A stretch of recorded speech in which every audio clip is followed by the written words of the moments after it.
Well, thank you so much, everybody, for coming. My name is Anastasia, and I'm here to talk about the most exciting thing in the world for me, and hopefully for humanity. And I just want to say that it's been, the past few years, it has been the most exciting time of human history.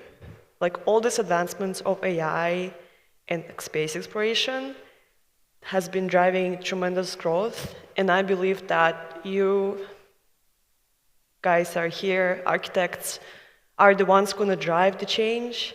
And I think it's our responsibility to make sure we use that power responsibly and continue driving that innovation.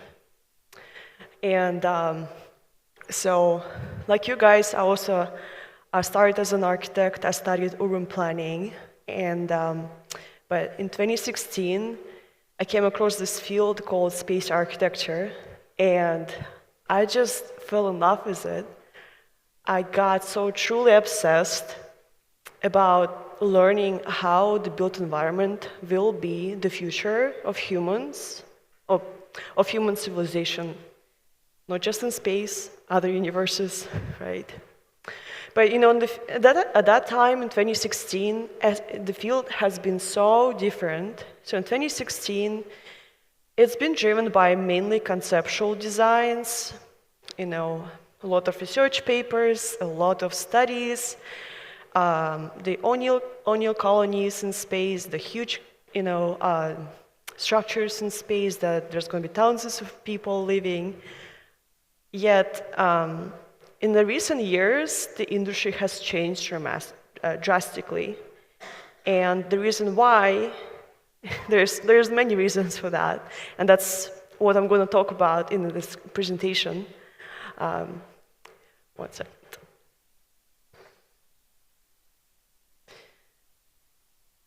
And so here, I would like to present this quest into the unknown, the question to what if we actually can build for human spaceflight? What if we can actually not only think about these amazing, interesting concepts about these beautiful houses on the moon and Mars and in low Earth orbit, but what if it's actually feasible to build there? And so, as Paul introduced me, my name is Anastasia. I am the founder and CEO of Stellar Amenities.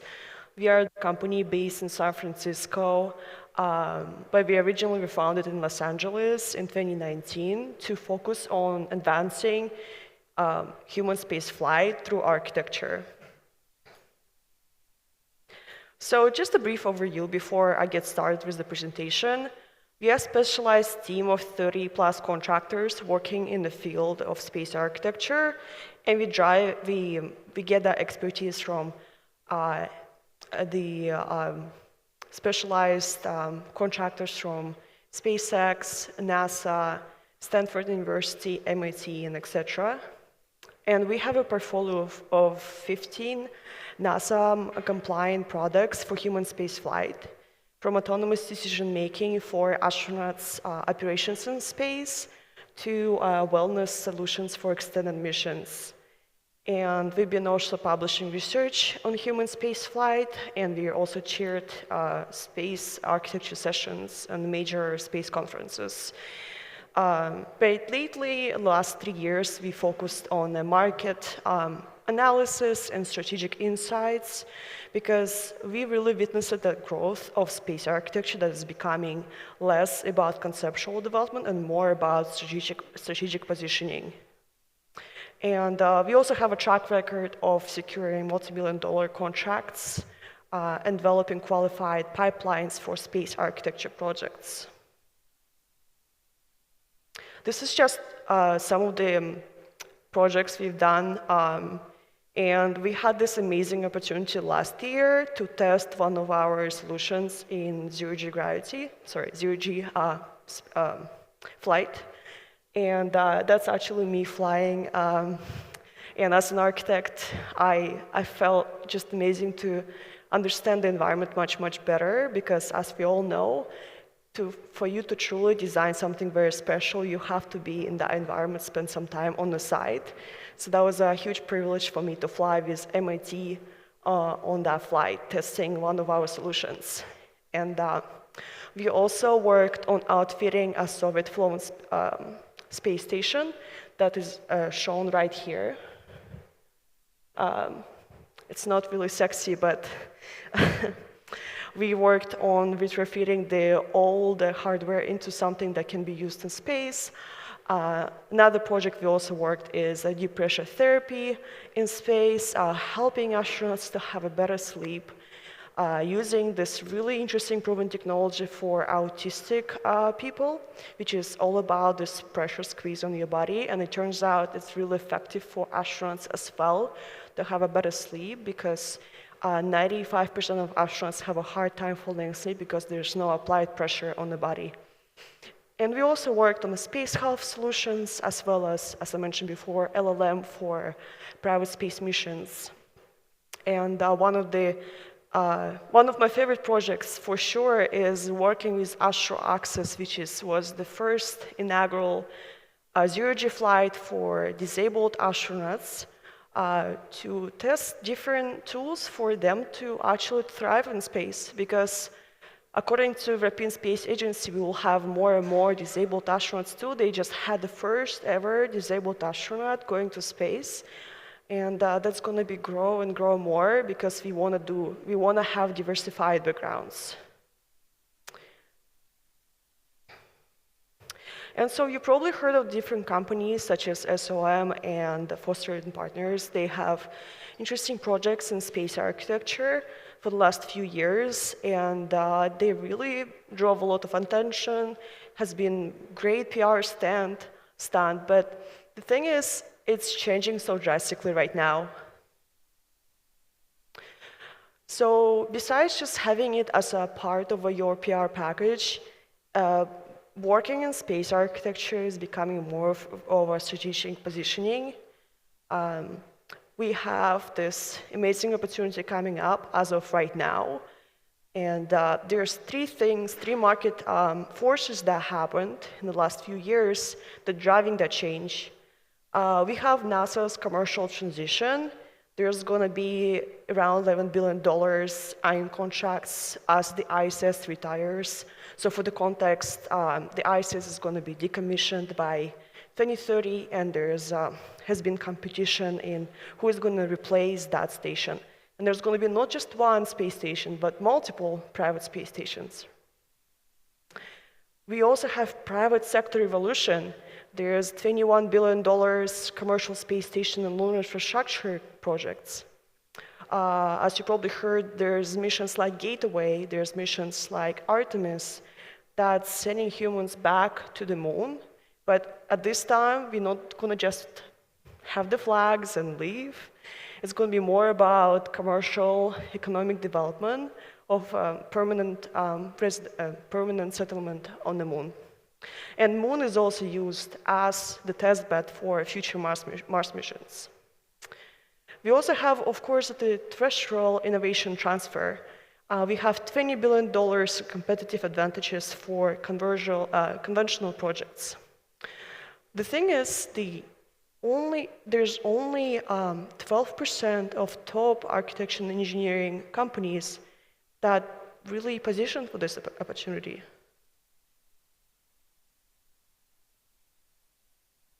So as I mentioned before, there's good numbers, really exciting. McKinsey and other companies like to talk about these big numbers. I try to be more practical and focus on what exactly you can gather from those contracts and these opportunities. Again, the industry is projected to grow by $1.8 trillion, and it's much, much larger than the semiconductor industry. We also have, as I mentioned before, NASA Artemis program that is looking into growing more settlements on the moon, and $8 billion commercial economy in low Earth orbit driven by future space stations. And probably the most exciting part of the market is the Fortune 500 spin-offs. It's estimated to be $23 billion a year. And for now, so it's important to really understand the moment with all this drive, with all this competitiveness, because we have multiple commercial space stations, companies building their own capability. We have different countries going back to kind of the Cold War situation where you have to really have that capability to take over that economy, that space, literally the space, and become the first mover and stay there. And I believe that space architecture decisions today will determine competitive positioning for decades, or even millennials. Like, who knows? So here's the good example. You probably heard the company called Icon. They're a company based in Austin, Texas, founded in 2017, and they are developing technologies for 3D printing of residential homes. And they recently, in 2022, they won this grant from NASA, which is a $57 million grant for developing launch pods on the moon. And that really shows you that if you have a terrestrial capability and you've been around for some time, and if you can show that you have that expertise, then NASA would like to work with you. And another example is Foster's and Partners. So as I mentioned before, Foster's Partners, they've been developing space architecture capabilities for a while, and they started more as a human factors integrator, someone who is helping ESA, European Space Agency, and NASA, more like consultancy basis. And then as the partnership grew, they had more and more influence on the market, and now they have a $45 million contract. So designing industry environments is very interesting because space is really the ultimate testing ground for architecture principles. Space architecture principles developed under extreme constraints such as microgravity environment, radiation protection, and such. Those constraints are driving innovation for Earth-based architectural needs. So let's talk about competitive tender landscape, which is very, very important for this audience, right? We have multiple key procurement vehicles. Again, there's way more than I'm showing on the screen right here. NASA has been one of the active players in the market. Emirates been evolved too in industry projects. So here on the screen you see Artemis missions, Lunar Gateway construction. So for each procurement vehicle, there are opportunities. And the key differentiators for companies, if they wanted to join those opportunities, is you have to have technical capability to deliver on those projects, and it's more about delivering on those projects versus the cost of that delivery. So NASA is able to pay the premium for technical capability versus, if you can deliver on the project more affordably, right? Of course, past performances, so if you've been around as a terrestrial company, you've been around for 20, 30, 40 years, it helps out tremendously. And they also focus on multi-phase development approaches with milestone payments. So again, it's great if you've been around and you have internal budgets, versus if you're a smaller company, try to enter the market, it's much, much harder. And interestingly enough, IP rights are they're really central in the structure of those opportunities. So again, there's many technical terms and many things you need to have as a company in order to compete for those opportunities and RFPs. I'll just really briefly tell you about them. So there's human systems integration. It's the Bible for any human designs, human spaceflight designs in the space industry. And knowing, not only knowing those standards, but also being able to apply them is just critical. And environmental control and life support systems integration. So again, there's plenty of handbooks, and you have to know not only how to, not only know all the standards, but know how to apply them. And radiation protection strategies, behavioral health and performance. So like knowing that helps you tremendously. And strategy and mission assurance. So again, there's many, many, many letters right here. I don't want to bore you with that. But basically, so this is the technical capability you should have. But I think also the biggest opportunity lies within transferable skills. So if you have BEAM and digital twin capabilities internally, this is really, really helpful. Like NASA and other agencies and private companies would love to see that. And systems engineering, so it's very also transferable. Sustainable design, of course, packing for the moon and Mars it has to be very, very sustainable, meaning, you want to use the less resources, the better. And interior configuration, so human-centered design optimization. So the key timelines. We have, so NASA commercial lead destination. So this is the program that is probably the most crucial right now for human spaceflight. That is focused on building the next space stations. And it's been released a few years ago by NASA, and they have 4 companies that got around $100 million each to develop their own capability. This year, they're having one of the design stages being completed. And so this is the critical entry window for companies to be perhaps consultants first, and then as you grow that relationship with NASA and other agencies, you then continue working with them. And so we expect that by 2030, we'll have operational phase. So if you enter the market right now, I mean, that's pretty much the best time to enter that market. And so the Artemis mission is also interesting. Oops.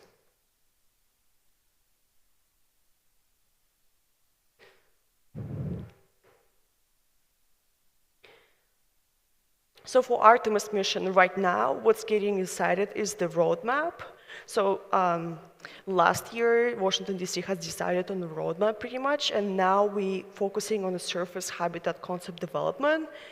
And this is also the time for you to get involved. And it's mainly, there's been a lot of work done on the policy, and as you know, policy drives many decisions.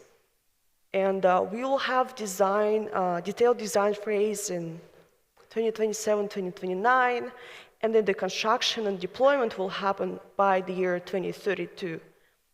And as I mentioned, commercial space stations, there's a company like Axiom Space. They're now also looking for external suppliers to help out because they really have a tight competition with other companies, such as Blue Origin, Orbital Reef, Sirius Space company. And the average project duration is, so the concept stage to, was it PDR? Preliminary design stage is 6 to 12 months. From PDR to CDR, meaning critical design review, is around 9 to 18 months. So basically, if you enter now, it's still like quite delayed for these processes to happen. And we will have manufacturing and integration within 18 to 24 months. Oh, so practical steps. So if you decide, if you already have that thought, well, maybe we should try it out, maybe that's where we can diversify our expertise and extend the presence, perhaps, that makes sense, is we will have, the first step to take is strategic positioning. You can identify transferable skills, transferable capabilities from your firm terrestrial projects. and detect targeted, so figure out the targeted capabilities you want to extend on. If it's, say, digital twins, that's where you want to focus on that, then you can provide that capability for other companies. And the next step is opportunity targeting, monitoring NASA's acquisition forecast. So NASA has a 5-year acquisition forecast, which is honestly really amazing because you can see how much, what's the size of each opportunity that they're looking for. And they're starting from like $200,000 to, the biggest one I saw was $120 million. So if you monitor that and you anticipate applying, then that's the way to do it. And we have, the next one is tracking commercial space station, deliverable supply opportunities. Anyway, so there's many technical details that get into tender response strategy. If you're interested to learn more, you can request, you can come to me and ask, but also request the slides afterwards. I'm happy to send it to the attendees. So my company, we started as an R&D studio for human spaceflight technologies. We've been developing many technologies in-house, such as the ones I mentioned, so autonomous decision-making for astronauts, as well as sleeping enclosures, as well as private enclosures for astronauts. And we really find the value of actually consulting larger companies on commercial strategies on entering that market. And we focus on mapping on those opportunities, focusing on NASA Artemis projects, as well as commercial destinations, to figure out which is the right for you. And we have competitive positioning. So again, even though you have the capability in-house, it doesn't mean you should apply, because you want to be really, really differentiated from the competition, understand your strengths and weaknesses, and only just play on your strengths. And so we have also human performance optimization. We help companies to quantify how habitats design choices affect cognitive function, operational metrics, and mission success factors.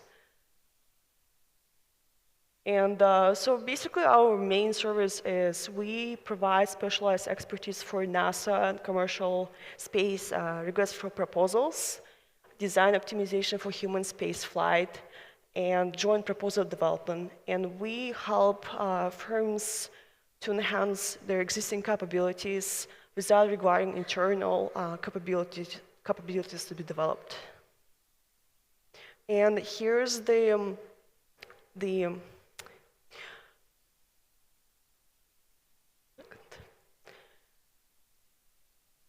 so it's been a while that we've been working on these projects. It's been almost like 6 years that I started the company. And we recently released this brief that has the most essential information that you can't find anywhere else. As someone who works in the industry for quite some time, know inside out of that industry. This is pretty much insider's knowledge of like what's happening, and it's only exclusive for attendees of Future of Architecture Summit. So feel free to download it. Let me know what you think.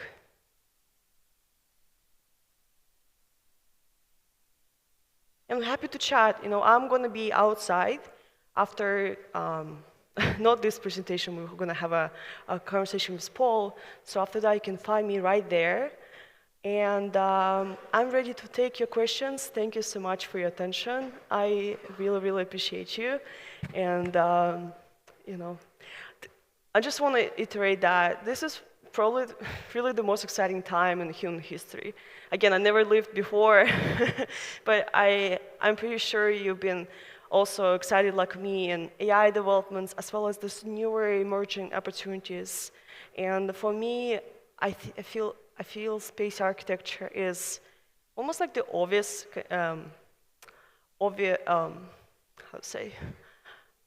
something that we ought to pursue as humanity. Thank you.